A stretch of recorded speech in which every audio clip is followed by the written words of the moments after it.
नमस्ते मित्रों, कथा निधि चैनल पर आपका बहुत बहुत स्वागत है। हमारी आज की कहानी का नाम है नया सफर। बुजुर्गों की, खास करके बुजुर्ग स्त्रियों की जिंदगी की इस असली सच्चाई इस कहानी में बड़ी खूबसूरती के साथ में प्रस्तुत की गई है। आइए इस कहानी का आनंद उठाते हैं। कहानी अच्छी लगे तो एक लाइक जरूर कीजिएगा। तो चलिए कहानी शुरू करते हैं। अरे रे रे, मेरा लाडला, बस रो मत बेटा, दादी अब भी दूध की बोतल लेकर आती है। उषा जी की पुकार रसोई की चार दीवारी से टकराकर पूरे घर में गूंज रही थी।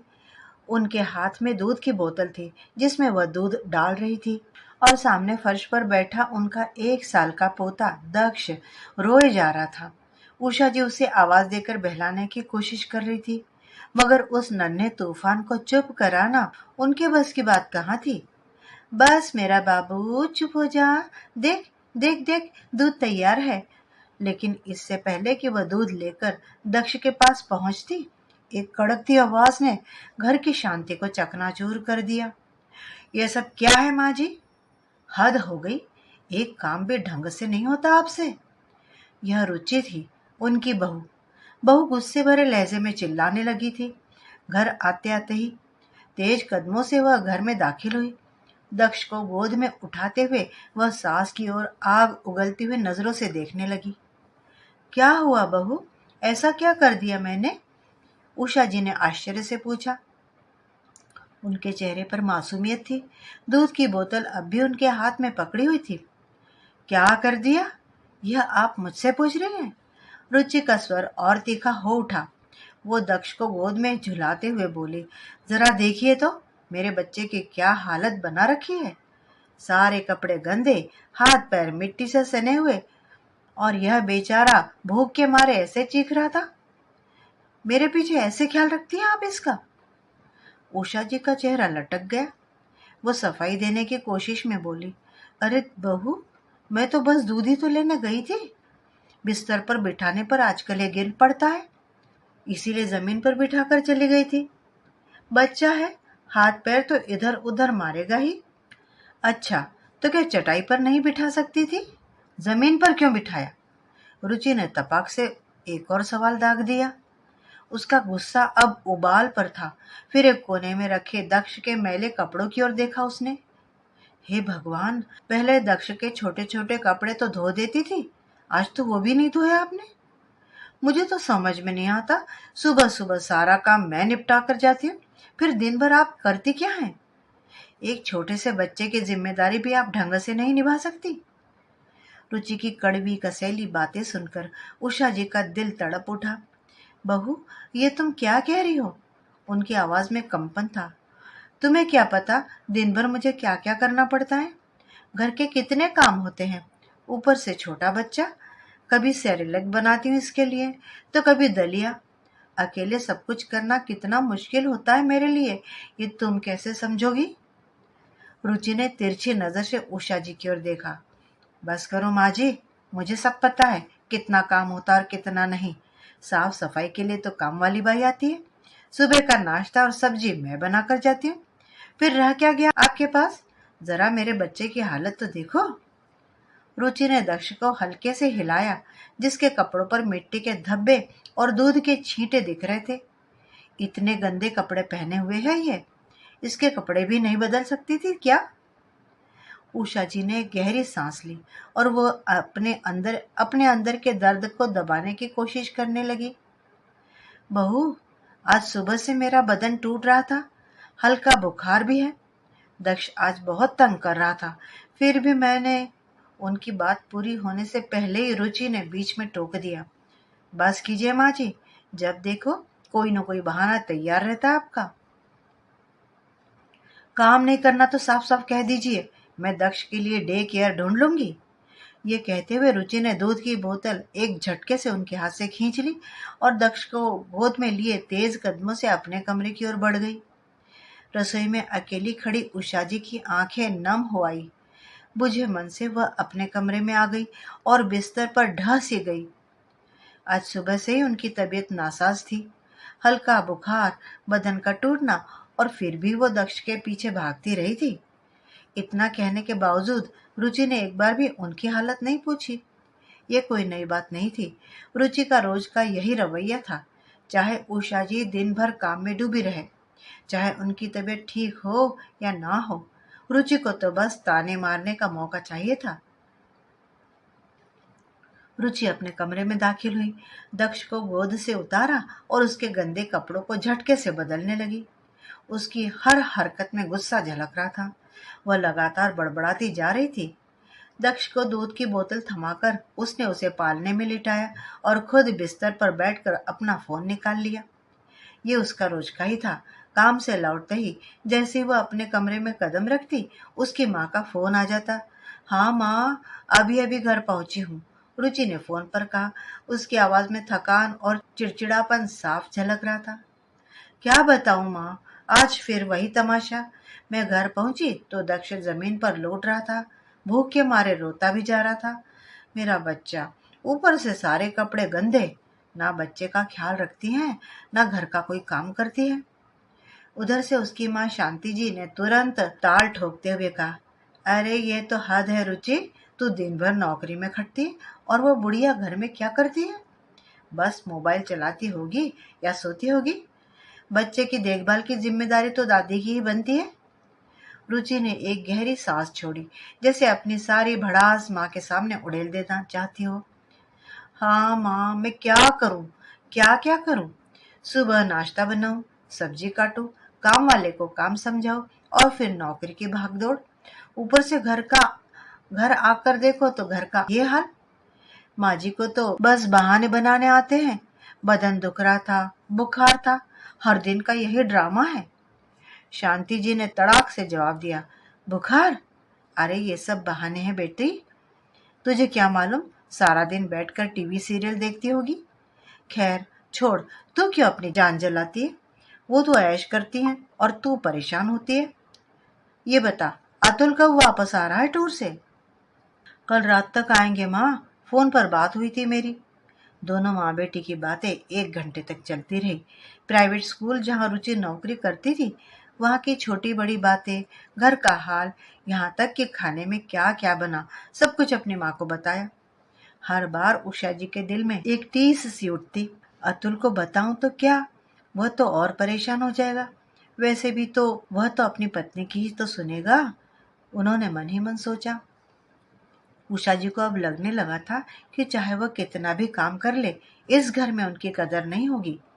आज तो बदन दुख रहा था, बुखार भी था, फिर भी उन्होंने दक्ष को संभाला, घर के सारे काम भी निपटाए। मगर रुचि को तो बस उनकी गलतियां नजर आती हैं।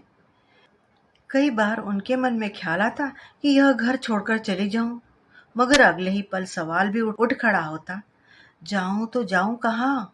मेरा तो अब यही एक ठिकाना है। आज बैठे बैठे उषा जी अपने अतीत में झांकने लगी। कभी एक वक्त था जब वह ख्वाब देखा करती थी। दिल करता था कहीं दूर पहाड़ों पर घूमने जाए, ऊंचाई से गिरते झरनों को देखूं, बर्फ से ढकी पहाड़ियों को देखूं, रंग बिरंगे मेलों की रौनक देखने जाऊं। बचपन में बहुत शौक थे उनके। मायके में जब भी वह कुछ कहती तो यही सुनने को मिलता था, शादी के बाद सब करना, अभी तो घर का काम सीखो, पढ़ाई पूरी करो। और उन्होंने घर के लोगों का माना भी। पिता की इज्जत, माँ की हिदायतें, सबका मान रखा, अच्छी पढ़ाई लिखाई की। लेकिन शादी के बाद जो जीवन उन्हें मिला, उसमें उनके लिए कुछ भी नहीं था। ख्वाबों की जगह जिम्मेदारियों ने ले ली। सास के ताने, घर के काम, रिश्तेदारों की अपेक्षाएं और पति की बेरुखी, इन सब ने धीरे धीरे उस चंचल लड़की को किसी कोने में धकेल दिया। नौकरी का जिक्र करते ही सुनने को मिला, घर संभालो अपना, बहू हो, बहू की तरह रहो। ना नौकरी की इजाजत मिली, ना शौक पूरे करने की छूट। दिन शुरू होने के साथ काम करने लगती और रात तक पूरी तरह थक कर चूर हो जाती। फिर बेटा अतुल पैदा हो गया। उसके आगे पीछे ही उनकी पूरी दुनिया घूमती थी। घर और बच्चे की देखभाल में समय बीतने लगा। जिम्मेदारियां निभाते निभाते आधी से ज्यादा उम्र बीत गई। फिर कोरोना काल में पति का साथ भी छूट गया था। लेकिन माँ बेटे ने एक दूसरे को बखूबी संभाला। उनका बेटा अतुल शादी लायक हो चुका था। उषा जी को हमेशा एक बेटी की कमी खलती थी। उन्होंने सोचा, जब बहू आएगी तो बहू के रूप में मुझे भी बेटी मिल जाएगी, और बड़े अरमानों से उन्होंने रुचि को बहू बनाकर अपने घर लाया। लेकिन रुचि, वो तो अपनी ही दुनिया में मस्त थी। सुबह सुबह घर का थोड़ा बहुत काम किया किया, फिर अपना टिफिन पैक करके नौकरी पर निकल जाती। शाम को लौटती तो सीधे मोबाइल पर अपनी माँ से फोन पर बातें करने लग जाती। पीछे उषा जी रह जाती थी, जो पूरा घर संभालती थी। बेटे की शादी से कम सहेलियों के साथ कभी कभार किटी पार्टी में तो जाती थी। कभी किसी की सालगिरह, कभी किसी के घर सत्संग, कभी किसी का जन्मदिन। वहां जाकर हंस बोल तो लेती थी, लेकिन अब तो जैसे खुशियां ही रूठ कर निकल गई थी उनकी जिंदगी से। अब तो पोते दक्ष का पालन पोषण, सफाई, खाना, कपड़े, बर्तन, सारा घर, सब कुछ उन्हीं की जिम्मेदारी बन गया था। जब उन्होंने एक दिन रुचि से इस बारे में कहा कि बहू, मैं बहुत थक जाती हूँ, थोड़ा मेरा साथ दे दिया करो, तब रुचि ने दो टूक कह दिया, देखिए माँ, मैं वर्किंग वुमन हूँ, स्कूल से लौटकर और कितना करूंगी। आप तो सारा दिन घर पर ही होती है, थोड़ा बहुत तो काम संभाल ही सकती है ना। यह शब्द उषा जी के भीतर हथौड़े की तरह गूंजते रहे। क्या सिर्फ नौकरी पर जाना ही वर्किंग कहलाता है? घर का काम करना कोई अहमियत ही नहीं रखता? उनके लिए रुचि अब बहू नहीं, बल्कि एक बॉस बन चुकी थी, और वे खुद बस एक हाउसकीपर रह गई थी, जिससे हर काम समय पर बिना गलती किए चुपचाप हो जाना चाहिए। आज तो उनकी तबीयत भी ढीली थी, सारा दिन सिर भारी भारी रहा। फिर भी उन्होंने दक्ष की देखभाल की। दक्ष की देखभाल करने में उन्हें अच्छा ही लगता था। आखिर वो उसकी दादी थी और वो उनका पोता। बड़े प्यार से करती थी वह उसकी साज संभाल। शाम हो चुकी थी, लेकिन बहू अभी तक अपने फोन में ही व्यस्त थी। सो खुद ही उठी और रसोई में जाकर दाल बनाई, रात को खाना लगाया। खाने बैठे तो रुचि बोल उठी, यह क्या, कितनी फीकी दाल बनाई है, मुझसे तो नहीं खाया जाता यह मरीजों वाला खाना, आप ही खाइए। और उसने अपने मोबाइल से अपने लिए पिज्जा मंगवा लिया। यह सब देखकर उषा जी के सब्र का बांध आज टूट ही गया। हर रोज की तरह रुचि अपने बेटे दक्ष को उनके पास ही सुला गई थी। दक्ष उषा जी के बगल में गहरी नींद में सोया था, मगर उषा जी की आंखों में नींद का नामो निशान नहीं था। वह बिस्तर पर बैठी हुई थी और चुपचाप आंसुओं को पोंछते हुए मन ही मन बुदबुदा रही थी, नहीं, अब और नहीं, अब मुझे खुद के लिए खड़ा होना ही होगा। मेरे जीवन की भी तो कोई कीमत है, और मैं इसे साबित करके रहूंगी। उनके विचारों का तूफान उमड़ रहा था। हर दिन का यह तमाशा, यह ताने, यह तिरस्कार, और कितना सहे वो। सोच रही थी, रिश्तों को जबरदस्ती थोड़े ही बांधा जा सकता है। जब एक पक्ष रिश्ता निभाना ही नहीं चाहता, तो दूसरा कब तक उसे थामे रहे। उनके बर्दाश्त की सीमा अब जवाब दे चुकी थी। वह इस घर में एक कामवाली की तरह नहीं, बल्कि अपनी इज्जत और स्वाभिमान के साथ जीना चाहती थी। अगला दिन शनिवार था। सुबह की पहली किरण के साथ ही उषा जी का फोन बजा। स्क्रीन पर अपनी सहेली अंजू का नाम देखकर उनके चेहरे पर मुस्कान आ गई। उषा, सुनना, हम सब मिलकर 2 दिन की वृंदावन यात्रा पर जा रहे हैं। वैसे तो हम जानते हैं कि तेरा जवाब तो हमेशा की तरह ना ही होगा, लेकिन फिर भी सोचा एक बार पूछ लूं, चलेगी क्या? कान्हा जी के दर्शन करके आएंगे, थोड़ा सुकून मिलेगा दिल को। उषा जी का दिल जोर जोर से धड़क उठा। वृंदावन, कान्हा जी का दर्शन! कितने साल हो गए जब उन्होंने आखिरी बार अपने मन की सुनी थी। घर के काम, दक्ष की जिम्मेदारी, रुचि के ताने, इन सब ने उनकी जिंदगी को एक बोझ बना दिया था। मगर आज अंजू की आवाज ने जैसे उनके अंदर की उस उषा को जगा दिया, जो कभी सपने और शौक से भरी थी। बिना ज्यादा सोचे उन्होंने तपाक से जवाब दिया, हाँ अंजू, मैं चलूंगी। सच? अंजू की आवाज में हैरानी और खुशी दोनों थी। तू तो हमेशा मना कर देती थी रे। चल, फिर शाम को 7 बजे मिलते हैं। उषा जी ने फोन रखा, मगर मन में एक हल्की सी घबराहट थी। रुचि क्या कहेगी? वह जानती थी कि अगर उन्होंने 2 दिन की बात कही तो रुचि शायद जाने ना दे। आखिर दक्ष की जिम्मेदारी और घर का काम कौन संभालेगा? उन्होंने दिमाग लगाया रुचि के नौकरी से लौटने के बाद उसे लापरवाही भरे लहजे में बोली, बहू, मेरी सहेलियां वृंदावन जा रही हैं कान्हा जी के दर्शन करने। मैं भी सोच रही हूँ एक दिन के लिए चली ही जाऊं। आज शाम को जाऊंगी, कल लौट आऊंगी। वैसे भी अतुल तो आज रात टूर से वापस आ ही जाएगा ना। रुचि जो फोन पर कुछ स्क्रॉल कर रही थी, बिना नजर उठाए उसने जवाब दिया, हाँ ठीक है माँ जी, एक दिन की ही तो बात है, हो आइए। मन ही मन वो सोच रही थी कि चलो एक दिन तो घर में शांति रहेगी। दक्ष को संभालना कौन सी बड़ी बात है, और संडे को मैं भी देर तक सो सकती हूँ। माँ जी नहीं रहेंगी तो। माँ जी तो सुबह सुबह खटपट करना शुरू कर देती है, नींद भी पूरी नहीं होने देती। उधर अपना बैग पैक करते हुए उषा जी की नजर अपनी पुरानी सिल्क की साड़ी पर पड़ी। सालों पहले उन्होंने इसे खरीदा था, मगर पहनने का मौका ही नहीं मिला था। उसे उठाकर उन्होंने अपने बैग में रख लिया। कान्हा जी के दर्शन करने तो नई साड़ी पहनकर ही जाऊंगी, उन्होंने सोचा, लेकिन उनका मन उत्साह और घबराहट के बीच झूल रहा था। शाम के 7 बजे उषा जी अपनी सहेलियों के साथ वृंदावन की यात्रा के लिए निकल गई। उनके चेहरे पर मुस्कान थी। उधर घर में रुचि ने फोन पर अपनी माँ से बात खत्म की। दक्ष पालने में गहरी नींद में था और रात का खाना रसोई में बना पड़ा था। रुचि के चेहरे पर एक हल्की सी राहत थी। चलो, वो मन ही मन बुदबुदाई, एक दिन तो सासू माँ की खटपट से छुट्टी मिली।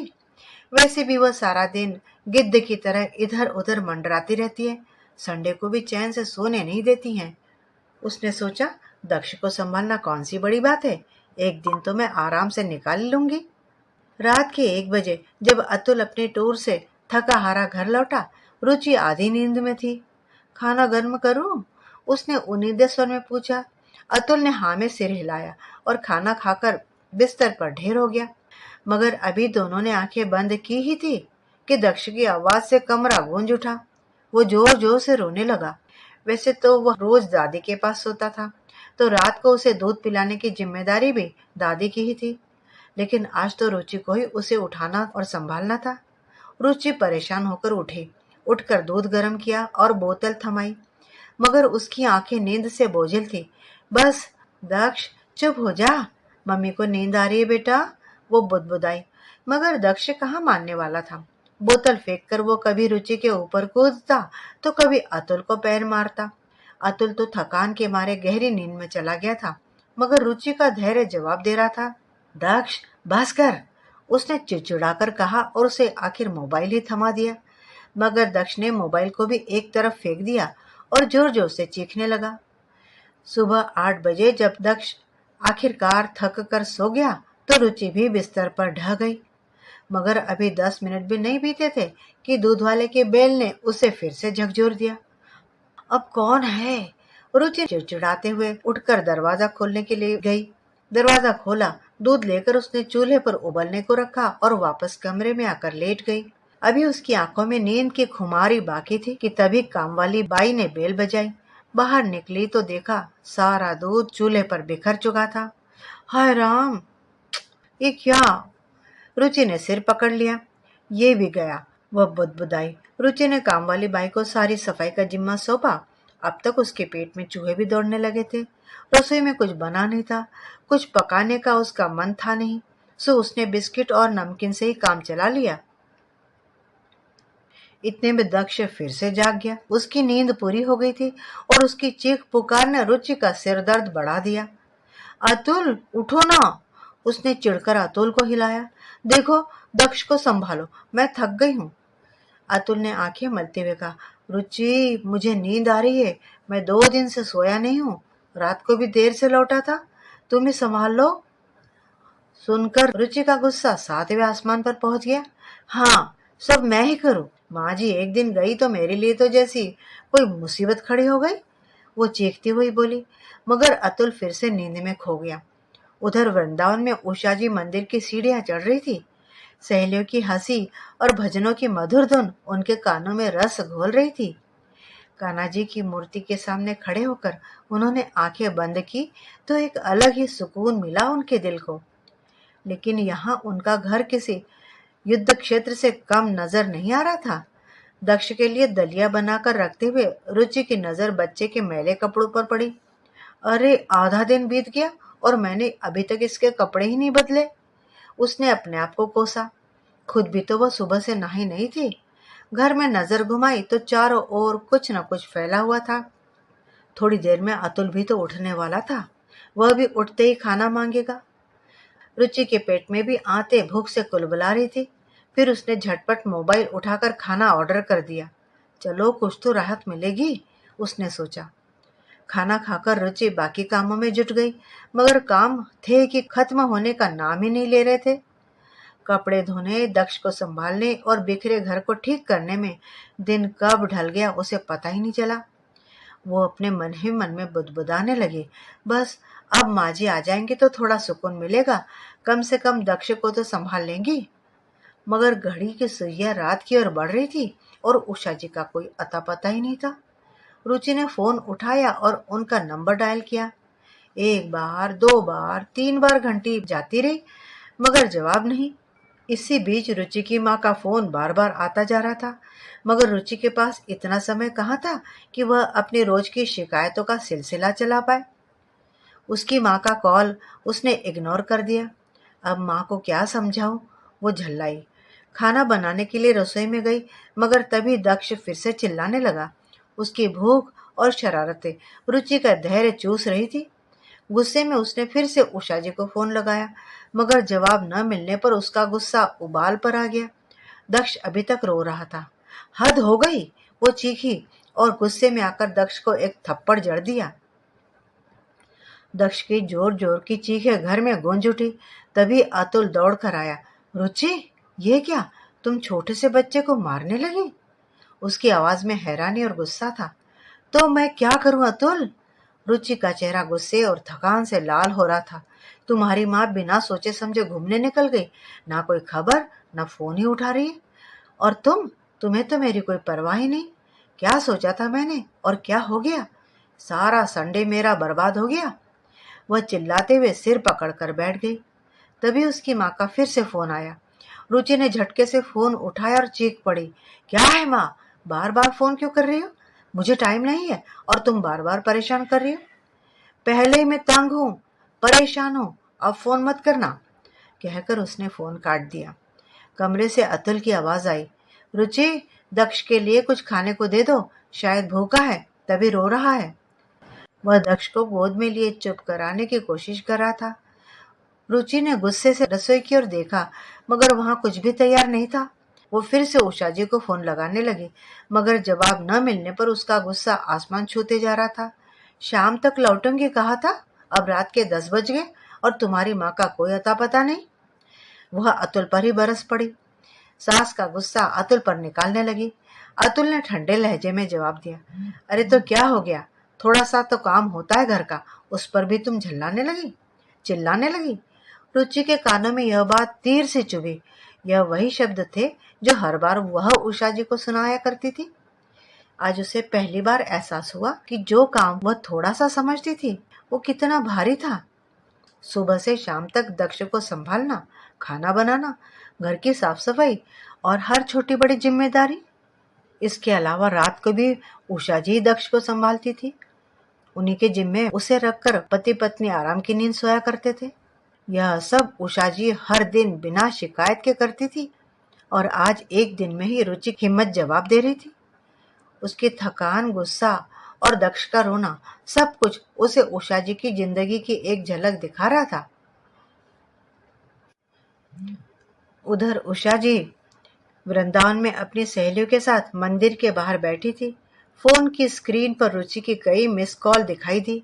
अंजू ने पूछा, उषा, फोन क्यों नहीं उठाती, कोई जरूरी काम होगा? उषा जी ने एक गहरी सांस ली और मुस्कुराते हुए कहा, फिलहाल इन सुकून भरे पलों का आनंद उठाने से ज्यादा जरूरी कुछ नहीं है अंजू। मेरे लिए वृंदावन के ये 2 दिन की यात्रा एक सपने से कम नहीं है।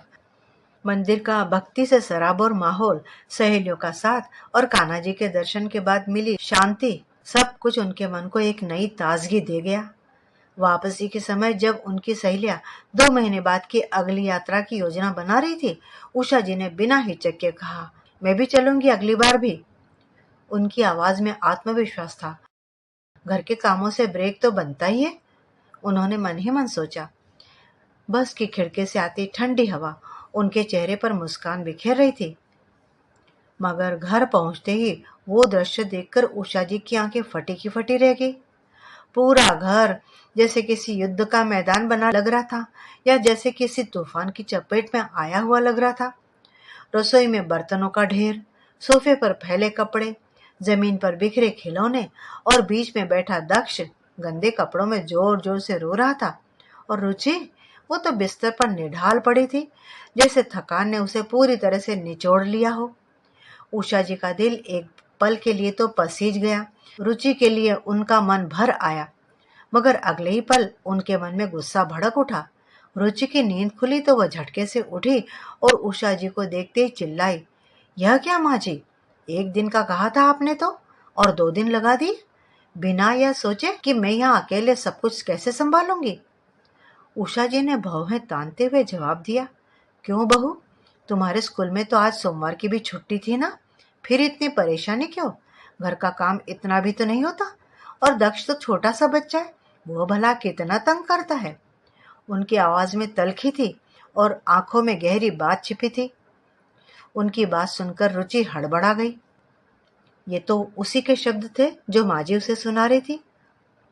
वो कुछ कहना चाहती थी, मगर शब्द गले में अटक गए।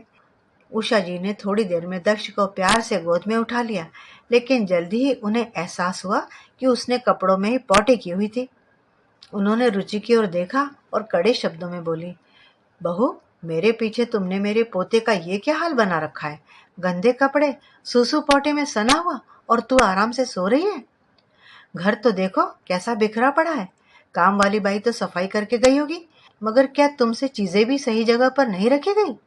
खिलौने, बर्तन सब इधर उधर, और तुम दिन भर मोबाइल देखती रही क्या? रुचि का चेहरा शर्मिंदगी और गुस्से के बीच झूल रहा था। वो तड़ाक से बोली, अच्छा माँ जी, समझ गई मैं, आप तो मुझसे बदला ले रही हैं, है ना? उषा जी ने गहरी सांस ली। उनकी आंखों में दर्द और दृढ़ता का मिश्रण था। बदला? नहीं बहू, मैं तो बस तुझे एहसास दिलाना चाहती थी कि मैं दिन भर क्या करती हूँ। 2 दिन में तू दक्ष और घर के साथ इतनी परेशान हो गई, और मैं हर दिन ये सब करती हूँ। दिन भर बच्चे को संभालती हूँ, सबका खाना बनाती हूँ, सफाई भी करती हूँ, और शाम को तेरी बातें सुनती हूँ, फिर रात में फिर बच्चे को संभालती हूँ। मैं क्या इंसान नहीं हूँ बहू?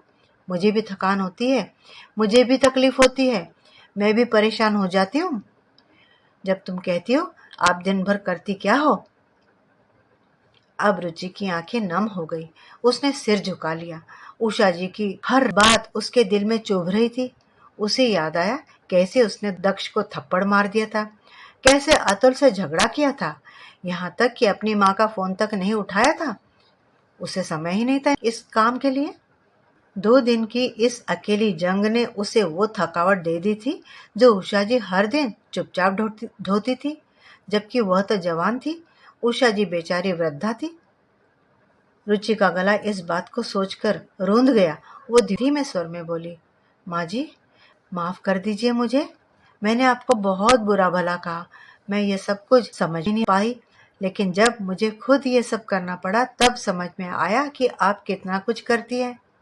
मैं गलत थी, मुझसे गलती हो गई, प्लीज मुझे माफ कर दीजिए माँ जी, आगे से मैं घर के कामों में आपका साथ दूंगी। उषा जी ने एक पल के लिए रुचि को देखा, फिर मुस्कुराते हुए बोली, ठीक है बहू, मैं दक्ष को संभालती हूँ, तू जा रसोई में कुछ खाना बना, मुझे बहुत तेज भूख लगी है। उनकी आवाज में अब गुस्सा नहीं था। रुचि ने देखा कि उषा जी बड़े प्यार से अपने पोते को दुलारते हुए उसके कपड़े बदलने लगी, और दक्ष उनकी गोद में शांत होकर उनकी साड़ी से खेल रहा था। देखकर रुचि को एक अजीब सा सुकून मिला। वह चेहरे पर संतोष लिए रसोई में गई और आराम से खाना बनाने लगी। भूख तो उसे भी लगी थी। आज 2 दिन बाद रुचि ने सुकून से बैठकर खाना खाया था।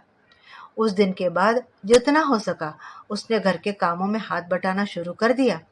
अब वो सुबह के अलावा शाम को भी रसोई में उषा जी के साथ काम करवाने लगी थी।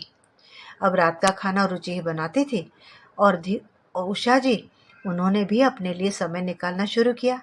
कभी सहेलियों के साथ सत्संग जाती, तो कभी बाजार की सैर, तो कभी बस बालकनी में बैठकर चाय की चुस्कियों के साथ अपने पसंदीदा गाने सुनती।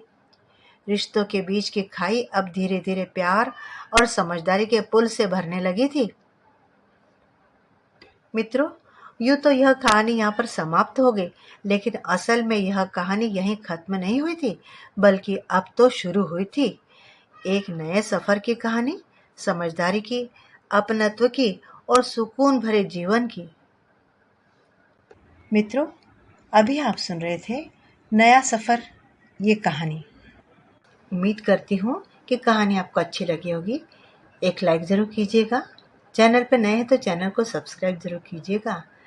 क्या नौकरी करने का मतलब ये है कि वह व्यक्ति वर्किंग है और घर के कामों को कोई महत्व न दे? घर के काम कोई काम नहीं होते क्या? अपनी राय कमेंट बॉक्स में ज़रूर लिखिएगा। कहानी सुनने के लिए बहुत बहुत धन्यवाद।